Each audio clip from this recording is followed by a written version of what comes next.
तो ले दे के अब ये हिंदी वाला अभियोग रह गया आपका।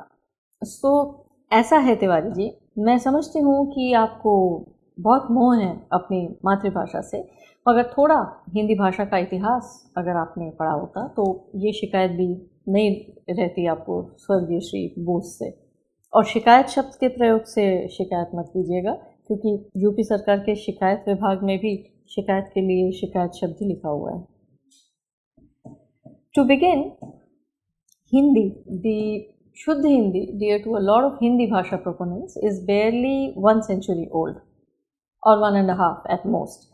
It existed as Khadi Boli, spoken in Rajasthan, Punjab Delhi region, UP, Bihar, and Bengal, in the Vaishnava regions where Braji is spoken.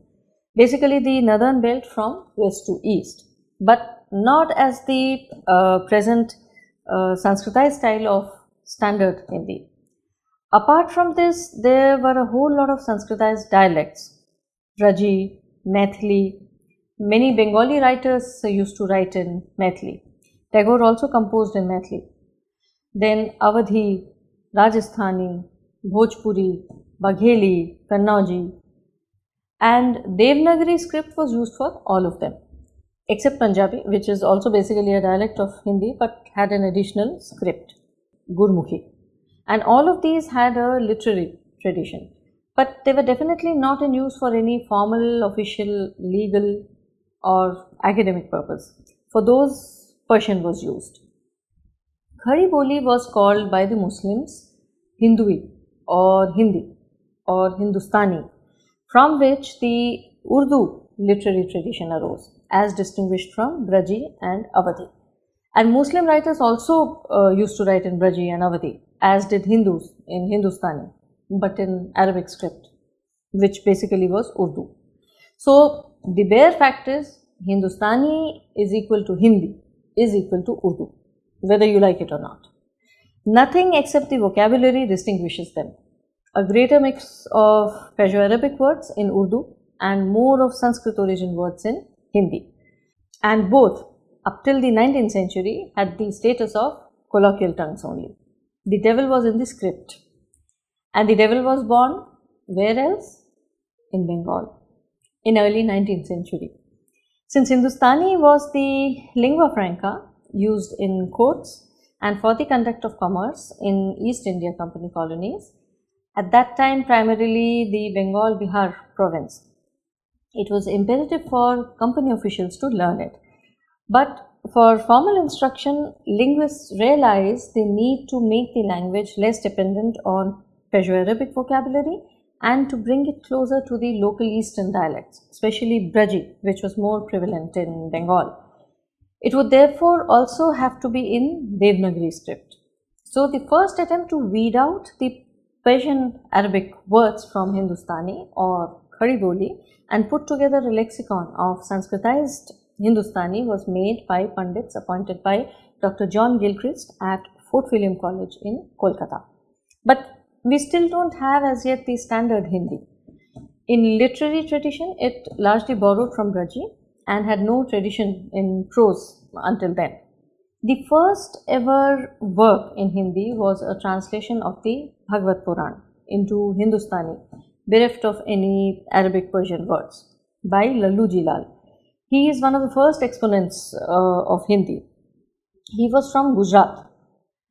It continued to be referred to as Khadi Boli for some time, but subsequently came to be named Hindi. And it was not spoken and read only by a few, a small group that subscribed to publications produced by a handful of printing presses in Kolkata. Branches in the northern province, present-day UP, opened later. Thereafter, Hindi was in limbo for quite some time, especially after the introduction of Western education. In northern provinces, it was read only by those who were into poetry appreciation, and an even smaller section among them actually, since most still preferred poetry in Braji. But to whatever extent, Hindi remained within a limited circle with literary interests. Its existential crisis came with the decision of the East India Company in 1837 to replace Persian as bureaucratic language with local vernacular, which meant for greater part of northern India, Urdu. This was when the Bongs came in. In Bengal, Bangla easily attained the status of official language in 1837, since it was already a well-established language. But as significant number of Bengalis moved westwards in the course of government service and settled in parts of Bihar and northern province, they noticed a reversal of status. Whilst in Bengal, the elite and educated, the politically and socially empowered with overwhelming representation in government service were the Bengali Hindus. In northern province, their Hindu brethren were secondary in the social order and the Urdu-speaking Muslims were the elites. The main cause for this was the primacy of Urdu and the Perso-Arabic script, as also the absence of a standardized language of the Hindus, who were viewed as rustic and uncultured. So the move to introduce vernacular as official and educational medium acquired a communal dimension here, as the vast majority of Hindus who wrote in Nagari were at a disadvantage. This is how the fate of Hindi language came to be associated with Hindu interests and Hindu nationality. To salvage the situation, the Hindi movement was started in the late 1860s, which in the northern province was born out of scores of literary associations and groups, of which most were dominated by the Urdu proponents, but a small number who were also those who understood the need to bring up Hindi. Prominent Hindus started writing petitions and tracts addressed to the government to have Nagari recognized as the written form of Hindustani. The most prominent of these were Allahabad Institute and Banaras Institute, which were dominated by expatriate Bengalis. Interestingly, the people who stood in opposition to this were the UP Kaist community, who, along with Kashmiri Brahmins and Muslims, formed the main strength of the bureaucratic or clerical tribe. They were known as Amala class. They were comfortable with Urdu and thereby had a common cause with the Muslims. Many Hindus also wrote Hindustani in the Perso-Arabic character. Dayashankar Kaul, Brij Narayan Chakbast, Bismil, Ram Prasad Bismil were some of the known Hindu Urdu writers. Even Harish Chandra produced a sizable body of Urdu verse, and Raja Shiv Prasad, who had been in the Northwest Education Department, continued to write in Urdu, even though both favored Hindi or Devanagari for purposes of representation. Premchand also was mostly an Urdu writer who switched to Hindi later due to its growing circulation in the latter period, but he kept vacillating between the two. But parallelly, divergence was being effected as Hindi slowly started acquiring distinct character, with Perso-Arabic vocabulary gradually discarded in favor of Sanskrit origin words. पर सबसे बड़ी समस्या थी हिंदी में गद्य का अभाव. गद्य का कोई स्वरूप तब तक नहीं था, स्टैंडर्ड ग्रामर एंड सिंटैक्स जिसको कहते हैं, which are necessary for composing prose. To overcome this deficiency, translations of Bengali works were made to lay the foundation of Hindi prose, and over time used to produce the sizable body of literature to give Hindi the stature of a standard language. A pioneer of the Hindi movement and prose was Bhudev Mukhopadhyay, who first started the quest to have Devanagari established as official script in Bihar.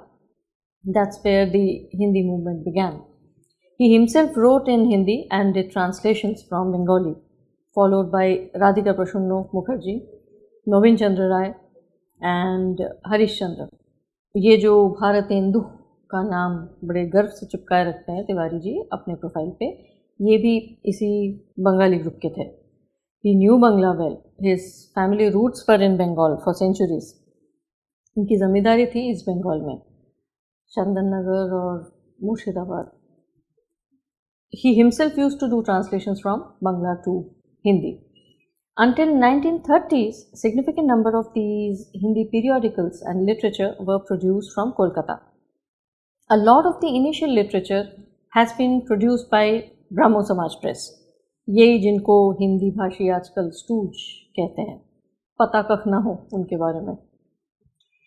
In 1898, the Nagari petition was put up to Lieutenant General MacDonald of Northwestern Province to have Nagari script recognized for official script, which was finally accepted with the Nagari resolution that permitted the use of Nagari in courts, though in limited measure. When? In 1900. In Bihar, it was recognized about a decade earlier in 1880 due to the energetic efforts of Bhudev Mukhopadhyay and Radhika Purushottam Mukherjee. But until 1900, there is no official Hindi, and the recognized Hindi is still the same as Hindustani for all common purposes, except the distinction in script. Some of the prominent figures of the Hindi movement were Raja Shiv Prasad, Umesh Chandra Sanyal, Dinanath Ganguly, Harish Chandra Agarwal, Bharat Hindu जिनको कहा जाता है, लक्ष्मी सिंह, राजा जय किशन दास, राजेंद्र लाल मित्रो, Bankim Chandra Chattopadhyay, and many others. Babu Nobin Chandra Rai of Brahmo Samaj and Keshav Chandra Sen through Pratna Samaj were mainly instrumental in the spread of this purified Hindi language to other regions, and through Arya Samaj, who they urged to promote the cause of Hindi alongside Sanskrit in the Gujarat, Punjab regions. So, Bengalis don't really have any antagonism towards Hindi. There is no cause for it. They were chiefly the force behind its growth and spread. But leaving their own pure Sanskritized language, there is no reason for Bengalis to accord precedence to Hindi. This is the same with some other regional tongues which have far superior, richer and ancient language and literary traditions. Now, the reason for narrating this entire history is to understand a few things about the status of Hindi until the 1930s. Fact is, Hindi was not established as an official language. Its script was not established. In 1928, the Nehru Report proposed to have Hindustani as the national language of India, written both in Devanagari and Arabic scripts. So, even until this time, the struggle to establish Nagari as the script for Hindi was going on. Secondly, Shuddha Hindi was not spoken anywhere. The people spoke Hindustani only. We still speak Hindustani. Fact is, Hindi is a devised language for formal use. तभी ज़बान पे चढ़ती नहीं, इतने सालों बाद भी. Unlike Bangla, where even in natural speech, tatsam words flow fluently because it grew naturally. In ordinary interaction, you cannot speak Shuddha Hindi without sounding foppish. The same is true for Urdu, heavily infused with Perso-Arabic loanwords, the kind that Pakistanis use these days for formal purposes. But this divergence was imperceptible in those days. The question was only which script will be admissible for it. And maybe after a lapse of a century, High Hindi does become the common medium of speech, but at that time it wasn't. Then Hindi was not standardized. The official terminology and phraseology was absent. ये जो आप देखते हैं ना, उच्च न्यायालय, मुख्य अधीक्षक, सेना निरीक्षक, कार्यान्वयन समिति, ये सब कुछ नहीं था. The language for formal communication was not laid down. Hindi grammar was standardized in 1954. In case of Bangla, this happened over 100 years ago, in the beginning of the 19th century.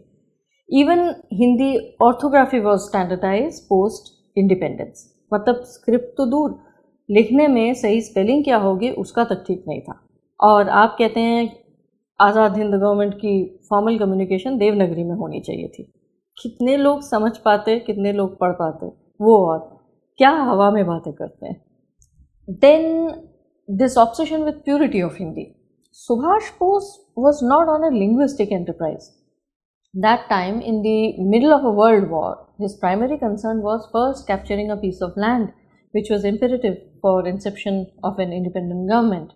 Leaving all this, he should have concerned himself with inanities like Hindi versus Hindustani contention, something that politicians could not resolve after decades of disputes, debates, discussions and petitions.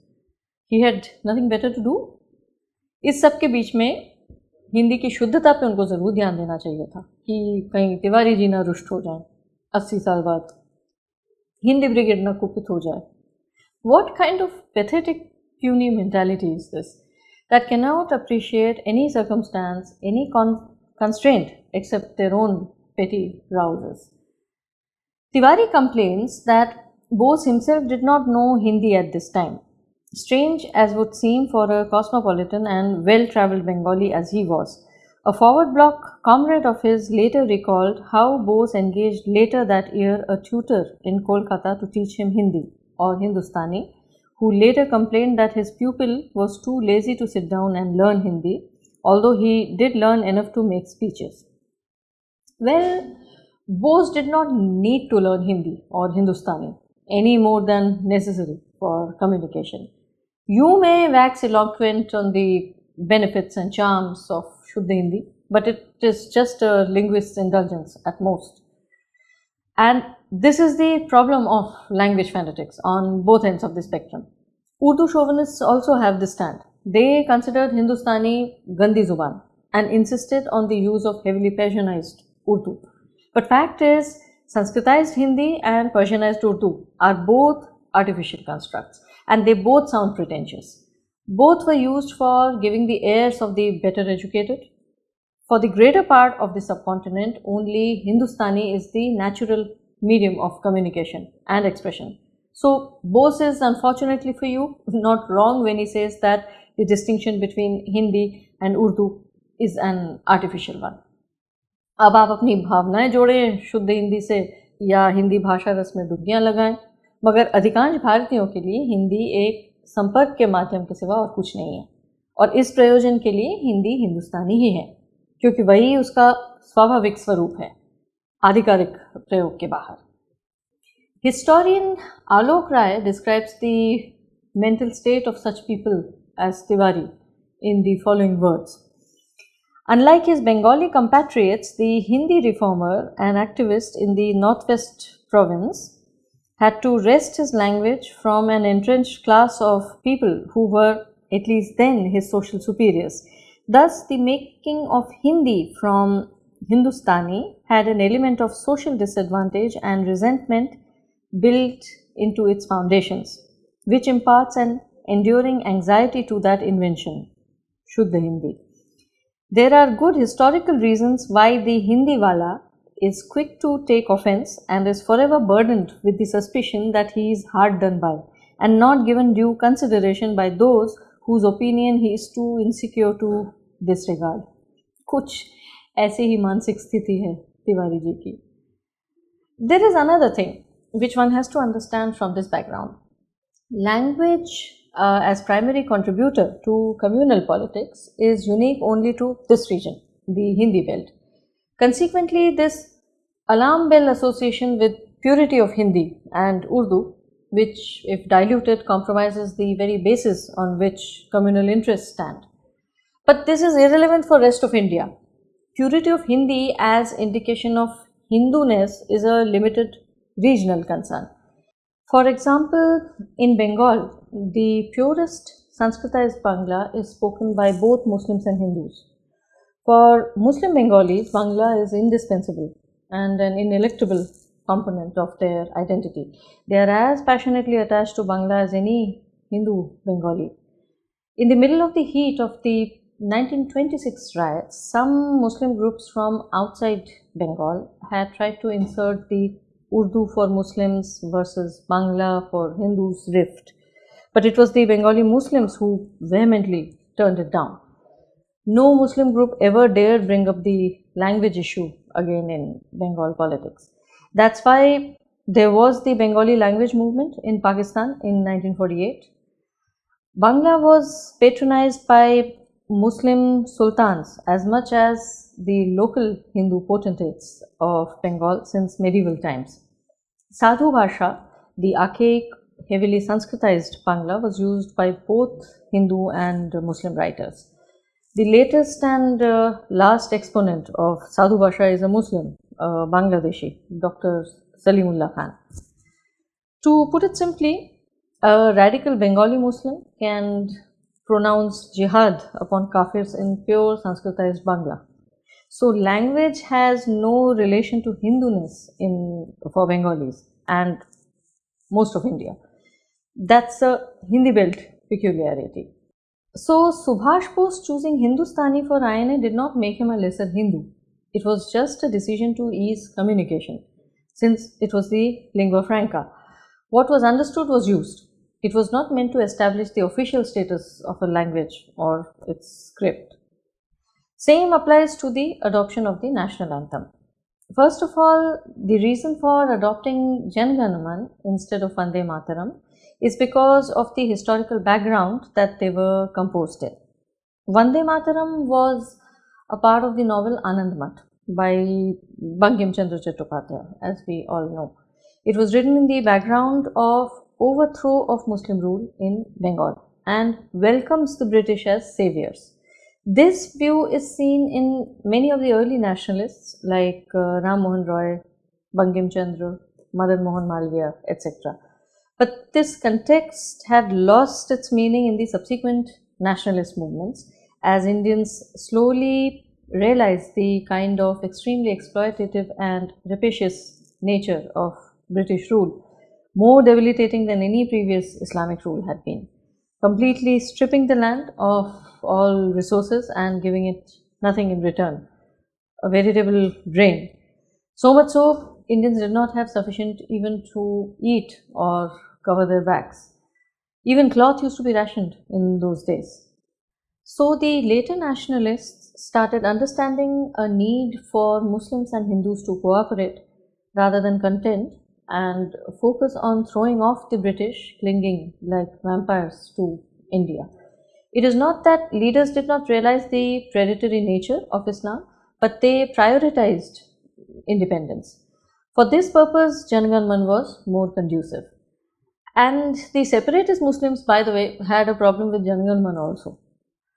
Now, considering the anthem for the purposes of INA, Vande Mataram was a revolutionary slogan. It would be somewhat inappropriate for an organized army. The emotion, passion and fury of a revolutionary is incompatible with the military, the primary quality of which is discipline. Moreover, there's too much of onus on Subhash Bose as being behind every tiny decision of INA. In reality, he did not look into nitty-gritties at all. He himself did not know Hindi well. He used the help of his translator, Abid Hassan Safrani, who was a devoted nationalist, by the way. Prem Sehgal testified that he did not as much as look at what he signed when he gave Bose the dispatches. It was his job as military secretary to apply guidelines, recommend who should be what, and have the appointments published in official military gazettes. Bose simply did not have enough people in his cabinet. As Peter Ward Fay puts it, that he was obliged to be his own prime minister, his own minister for war, his own minister for foreign affairs, and to consign the three remaining ministries in his modest cabinet to an army doctor, meaning A.C. Chatterjee, a journalist, Anand Mohan Sahai, and a female obstetrician not yet 30 years of age. That was Lakshmi Swaminathan, Lakshmi Sehgal. It was Anand Mohan Sahai who, as military secretary of Azad Hind Sarkar, had tasked Major Abid Hassan and Mumtaz Hussain with the task of translation of Jan Gan Man. The music was composed by Captain Ram Singh Thakuri, who also composed the tune for Kadam Kadam Badhaya Ja. It was not picked up from Sikandar-e-Azam. Sorry, Sitaram Goyal. Also, if one looks at the translation, there are barely 5 words of Perso-Arabic origin in Shubh Shubh Chain. The entire composition is in Hindi.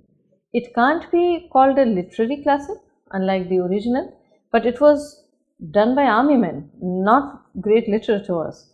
The idea behind commissioning the translation was to simply make it easily comprehensible.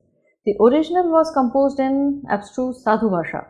This is the reason this entire nonsense started about Jan Gan Man being composed in honor of George V, because it is not understood by most people. In fact, this is a favorite kitsch among the Hindi belties.